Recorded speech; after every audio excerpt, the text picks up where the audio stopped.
2025 में अमेरिका ने ईरान के परमाणु सेंटर्स पर अपने B-2 बॉम्बर्स से अटैक किया था और तब राष्ट्रपति ट्रंप ने दावा किया कि ईरान की परमाणु क्षमता पूरी तरह से खत्म की जा चुकी है। लेकिन ईरान की तरफ से पहले भी और अब भी यह दावा किया गया कि वो अगर चाहे तो 24 घंटे में परमाणु बम बना सकता है। ईरान ने जून 2025 में भी अमेरिकी हमले के बाद पलटवार किया था और अब भी अमेरिका के हमले का जवाब खतरनाक ढंग से देने का हलफ उठा रहा है। ईरान आखिर किस ताकत के बल पर लगभग 1 साल से अमेरिका के सामने डटा खड़ा है? बाहरी चुनौती के तौर पर अमेरिका ने प्रतिबंध लगाए, लेकिन ईरान नहीं झुका। परमाणु ठिकाने उड़ाए, लेकिन ईरान नहीं झुका। खुली सैन्य धमकी दी, लेकिन ईरान फिर भी नहीं झुका। इसी तरह से आंतरिक चुनौती के तौर पर देखें तो बेहद कमजोर अर्थव्यवस्था पर ईरान खड़ा है। जनता के बीच भारी असंतोष है, लेकिन ईरान खड़ा है। सीमित सैन्य शक्ति है, लेकिन ईरान बिना झुके अमेरिका के सामने खड़ा है। अमेरिका के साथ ईरान के सीधे टकराव के हिसाब से भी अगर देखें तो 21-22 जून 2025 में अमेरिका ने ईरान के परमाणु ठिकानों पर भारी हमला किया। ईरान ने अगले ही दिन कतर में अमेरिका के अल उदैद एयर बेस पर मिसाइलों से हमला करके साफ संदेश दिया कि ईरान डरने वाला नहीं। अगर और पीछे जाएं तो राष्ट्रपति ट्रंप ने पहले कार्यकाल के दौरान 2020 में भी ईरान का यही पैटर्न दिखा।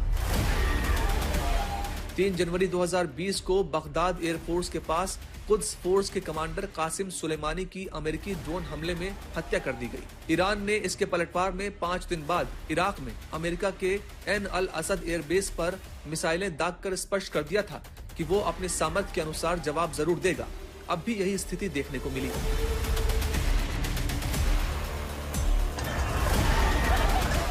ईरान में चल रहे सत्ता विरोधी प्रदर्शनों के दौरान प्रदर्शनकारियों पर की जा रही कार्रवाई के खिलाफ राष्ट्रपति ट्रंप ने अंजाम भुगतने की धमकी दी तो ईरान की सर्वोच्च सत्ता की तरफ से वैसा ही जवाब आया।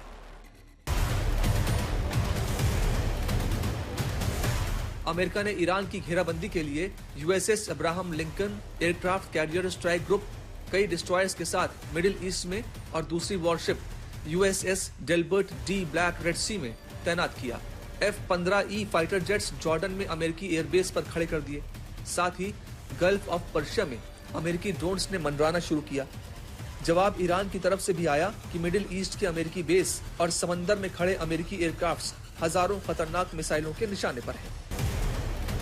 अमेरिका ने जब सीधे युद्ध की धमकी दी तो ईरान ने इससे और आगे बढ़ते हुए असीमित युद्ध की चेतावनी दे डाली। तो अगर हमला करना होता तो बहुत पहले जब इजराइल के साथ संघर्ष हुआ था तभी यूएस प्रतिकार करता, लेकिन उन्होंने नहीं किया क्योंकि वो ये जानते हैं कि ईरान वेनेजुएला नहीं है कि किसी को आप उठा ले जाएंगे और कुछ नहीं होगा। ईरान के पास अपनी ताकत है, अपनी सामरिक शक्ति है, अपनी पनडुब्बियाँ हैं, अपने जहाज हैं, अपने मिसाइल्स हैं, अपने ड्रोन्स हैं।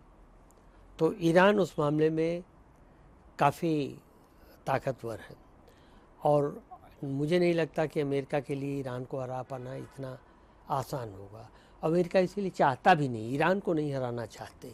वो चाहते हैं कि रेजीम चेंज, कि वहाँ जो सरकार है, वहाँ खमनेई की सरकार, वो बदली जाए। और इसके लिए वो पहले के रजा पहलवी जो यहाँ से भगा दिए गए थे, उनके बेटे जो अमेरिका में रह रहे हैं, उनको भी आगे बढ़ा रहे हैं। ईरान अमेरिका के दबाव में नहीं आया। बातचीत की मेज पर आने से कुछ ही घंटों पहले ईरानी सेना प्रमुख अब्दुल रहीम मुसावी ने सभी बैलिस्टिक मिसाइलों को अपग्रेड कर लेने का ऐलान किया। ये सीधे सीधे अमेरिका के लिए संकेत था इस बात का कि ईरान अब डिफेंसिव पॉलिसी से हटकर अटैकिंग डॉक्ट्रिन पर चल रहा है। अमेरिका के लाख विरोध के बावजूद खामेनेई की सत्ता जरा भी टस से मस नहीं हुई। इसके अलावा उनके दशकों के शासन में कई बार सरकारें बदली, हालात चुनौतीपूर्ण बने, लेकिन खामेनेई सर्वोच्च लीडर बने रहे। बताते हैं आपको खामेनेई की असली ताकत के बारे में। खामेनेई की असली ताकत क्या है जो वो लंबे समय से अमेरिका इजराइल की आंख की किरकिरी होने के बावजूद लगातार सुप्रीम सत्ता में है? कोई खामेनेई शासन को हिला क्यों नहीं पाया? इसके लिए ईरान के सत्ता के ढांचे को समझना होगा।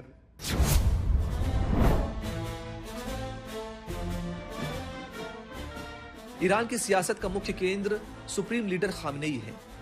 सेना, जज, अदालत, खुफिया agencies, TV, radio, media control, चुनी सरकार के फैसलों पर रोक का अधिकार उनके पास सुरक्षित है।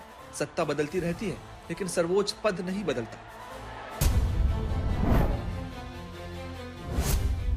ईरान के इस्लामिक शासन को विलायत फकीह कहा जाता है, जिसका उसूल है इस्लामी विद्वान जो राज और समाज का नेता होगा। इस उसूल के मुताबिक सुप्रीम लीडर सिर्फ इस्लामिक नेता नहीं बल्कि धर्म का रक्षक भी होगा। यही वजह है कि खामनेई के विरोध को इस्लाम के विरोध से जोड़ दिया जाता है। जब बात अमेरिका या इजराइल की आती है तो सुप्रीम लीडर के पीछे जनता एकजुट होकर खड़ी हो जाती है।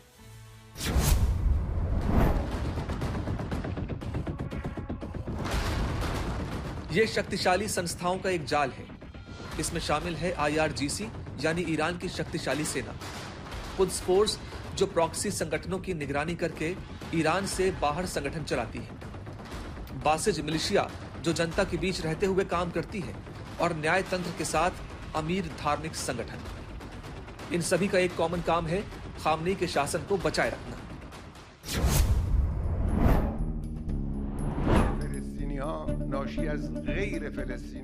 बुनियाद जैसे धार्मिक संगठनों के पास तेल से लेकर निर्माण और इंफ्रास्ट्रक्चर तक पर कब्जा रहता है।